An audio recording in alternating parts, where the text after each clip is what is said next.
Hey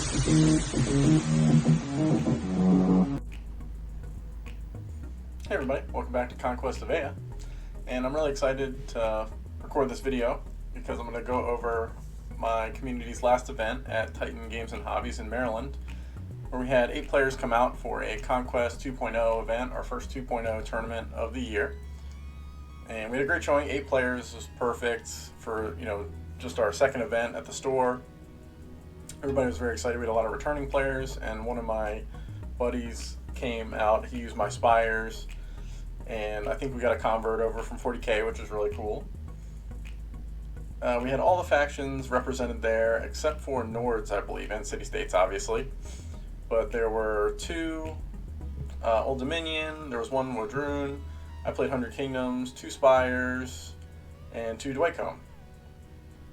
So I'm going to go over how my day went. Just give you a little spoiler. I didn't do that great with my 100 Kingdoms, just managing 2 losses and a tie in my last game.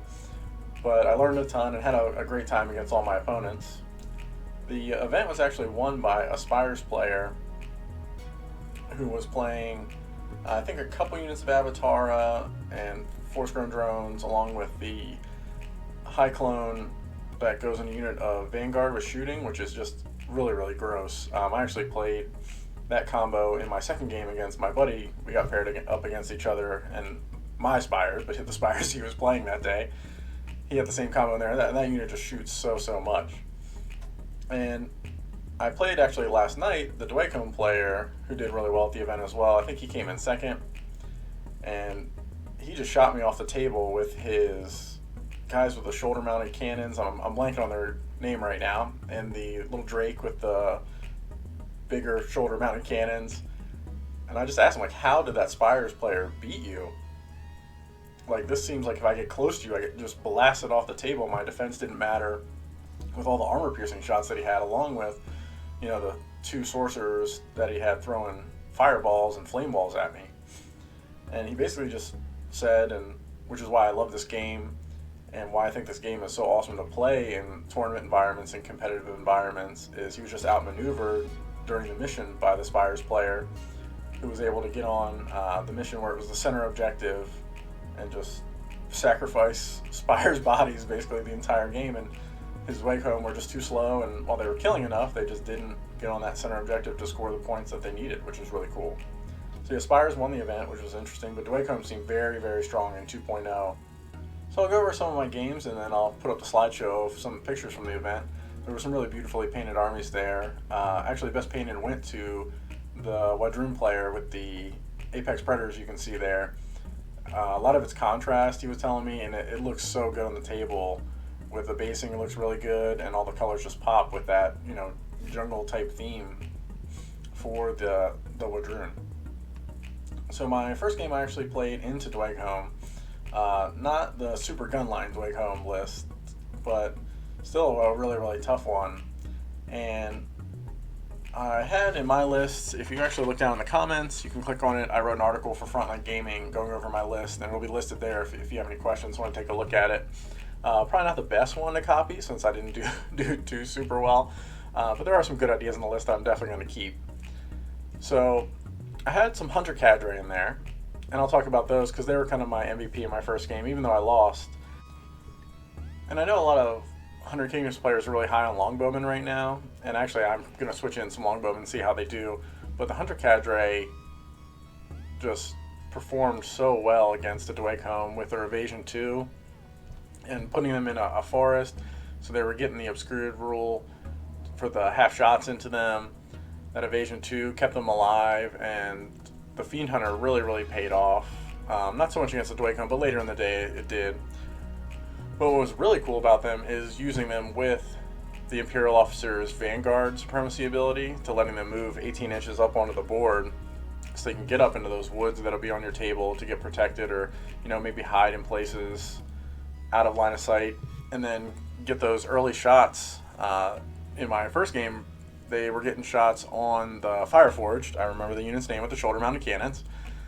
They were getting early shots on Fireforged, and just because they have slightly longer range than the Fireforged, they could harass them with some shooting and then move in to do some melee, and the Fire Forged are awful in melee, but the Hunter Cadre, with their cleave and their high clash, really paid for themselves by just tying that unit up for most of the game, which was awesome. Unfortunately, the downfall for me in this game was just my positioning of my units, and it was not on point. It really wasn't great all day, which is why I didn't perform that well. And in a game like Conquest, you could have the best units in the world, like, for example, 5 stands of Steel Legion with an Imperial Officer with the armor of Dominion, and if you just park them behind stuff and don't get them into combat, they're not going to work for you. I think in this game, unfortunately, I just measured a little wrong, and they got charged as opposed to charging something.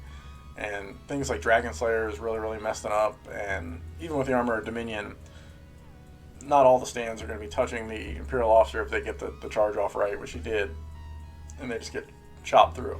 And then during my second game, I played my buddy with my very own Spires beat me. And again, there was a house right and by the objective, and I had my Steel Legion moving around the house, and he just parked 8 stands of Force-Grown Drones with a Biomancer in front of those Steel Legion, and the Steel Legion sure killed a bunch of them, but that Biomancer was managing to heal on just enough back where it took so many rounds to cut through that unit that by the time I got to the middle of the table, I was already on the middle of the table with men-at-arms, but his Avatara and other bigger units cleared off the center of the table where he controlled the objective for long enough where the score didn't work out for me, unfortunately. And more in depth, I'll talk about my third game. I think this was my favorite game of the day because it was so close. It ended up in a tie against a Wadroon player who won Best Painted there. You can see some close-ups of his units. They look really good. And we were playing with the one where there's 4 missions kind of strewn across the middle of the table, and the 2 on the outsides are worth a little more points than the ones closer in to your deployment zones and closer to the center of the table. And a lot of things happened in this game where it swung back and forth. It felt like at some points I felt like I had it in the bag. At other points, it felt like I was absolutely going to lose. And in true fashion, or keeping with the theme of the day, I moved my Steel Legion out and put them just too far forward where they got flank charged by some Warbred, and through some really good rolls and some really bad defensive rolls and resolve rolls, lost the entire 5 stands in the Imperial Officer in one go. That would be a time where I thought I was going to lose that game. But during this game, my MVP unit was, I think, the Chapter Mage. She was inside of a unit of crossbowmen, and she was the School of Water, but she had the Kiss Farewell, which gives her a Barrage 7. If she takes aim, she's hitting on 4s with Deadly Shot, and she was just blasting things away. She blasted away a unit of Slingers, not all by herself, obviously the crossbowmen get to shoot with her, but she just adds so much shooting to the unit. She was shooting at those Blooded, she was shooting at the Apex Predators, putting wounds on them before they could even get to me, and then because of her School of Water, she was healing things that were around her. Eventually she did die to an Apex Predator, but not before definitely getting her points back and getting my money's worth out of her. And the big turning point in the game, after the Steel Legion died, I thought I was definitely toast, but Apex Predator charged a Men-at-Arms unit that had my Foot Noble Lord in it, and there he is right there. That worked out perfectly. And he was upgraded with the Cleave 1 and also the sword that gives him Deadly Blade, so any 6s are 2 wounds, failed 6s on your opponent's defense. And he took a swing at an Apex Predator, and I think my opponent rolled 3 or 4 6s and then failed a bunch of resolve, managing to just kill an Apex Predator almost outright. I think it had 8 or 9 wounds left on it. And that's when I felt the game was kind of swinging back in my favor. Unfortunately, I couldn't kill the second Apex Predator. It was very close. It just really came down to activation timing between my other Men-at-Arms unit activating first or the Apex activating first, and killing the last few stands of those. But then I managed to bravely run away with that last Noble Lord and sit on a point and tie the game up. So this was a great game. I feel like the Wadroon opponent that I play, we always have really close games, so it's always a pleasure playing him. Kingdoms lessons learned and some overall Conquest lessons learned is just positioning. First off, positioning is so important in this game. There were definitely times where I looked at my army list and I looked at my opponent's army list and I thought, like, my Steel Legion are going to cut through whatever they touch in this list like butter, and as long as I get them in the right spot and get some attacks on, especially with their Drill Master, their ton of attacks, their Armor of Dominance on the Imperial Officer taking away Cleave, and then it just didn't play out that way on the table because I got a little overconfident with them, or I mispositioned them slightly, and my opponents really capitalized on that. So even if you think you have the superior list or superior unit, always remember this is a game of positioning and a game of maneuvering, first and foremost, over, you know, the best wombo combos that you can put in your army list. And the second lesson I learned is actually a lesson I learned yesterday when I played a practice game against Weg.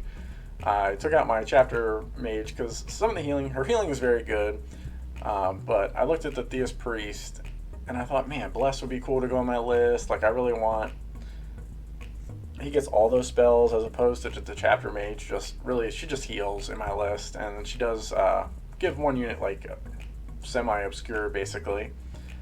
So I tried putting him in yesterday, and I just really missed that chapter mage, and the healing got toned down to 2.0, but there were just multiple games where Men-at-Arms would be within 8 inches of her because of the Dynastic Alliance Warlord trait she gets, and she would bring back, you know, a stand of Men-at-Arms, a stand and a half of Men-at-Arms with the full arcane buff that she has, and she just paid for herself. She's very expensive-ish at like 160 points with the Kiss Farewell and the Arcane 3, but she's going right back in. I try to take her out, and I think she needs to stay in there, and just need to focus on keeping her protected, because those crossbowmen are, you know, like, have paper for armor. They look like they should have armor too, maybe because of the breastplates and the helmets, but they're just not very, very defensible.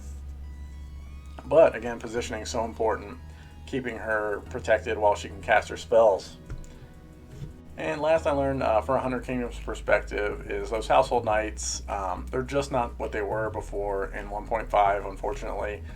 I don't think they're a bad unit now at 135 points for 3 stands, but I don't think you can build an army around them or even expect them to do a lot of damage going in. I've moved to just 3 minimum units of them, or 2 minimum units of 3 stands of them, not 3 units of them. That would be too many Household Knights. Because they're great, they're fast, they don't hit that hard, but they are semi-tough, so they can really get in your opponent's way. And there are still units in the game that don't want to get hit by them, like it's 9 impact attacks just with the 3 stands, only hitting on 2s, but with Brutal Impact 1 is not nothing, right? So our next event is coming up actually in April. Unfortunately, March was all filled up at my gaming store that I run events out of. But we'll do April. We're actually doing 1,500 points to bring in some newer players, and I think some of the newer players have already signed up, which I'm pumped for. I think we'll have a blast because we have such a great community of guys playing. Everybody's very, very helpful. I mean, in the middle of the games, I saw people, you know, because I was playing as well, if people couldn't get my attention, they would just talk to whoever was next to them, and they would figure out the rules themselves, which is great to see. No arguments or breaking out over the rules. If anybody wanted to know what was going on with the rules, they just looked at the rule book, and it usually is right in there because it's a pretty well-written, rules-wise game. So we'll see what I can do with 1,500 points for 100 Kingdoms. I'm going to stick with them, and I'm going to try and get them fully painted up and based, just like you see some of these beautiful armies that people are already bringing. I can't wait to see even more painted armies come to the table. At 1,500, it should be a little easier to get it all painted up, so we'll see what happens in April. Thanks for listening, everybody, and this was my quick tournament recap. And if you are trying to get into Conquest or need some more Conquest models, I am supported and affiliated with Frontline Gaming. You can check out the link in the description below, and it has an affiliate link there. It'll go to their web store where you can get 15% off MSRP of any Conquest stuff. And a little bit of the amount that you buy will be kicked back to me, which I really appreciate. So good luck in your games out there, and I hope you don't play any Fireforged Dweg lists like I did, because it's a sad, sad time.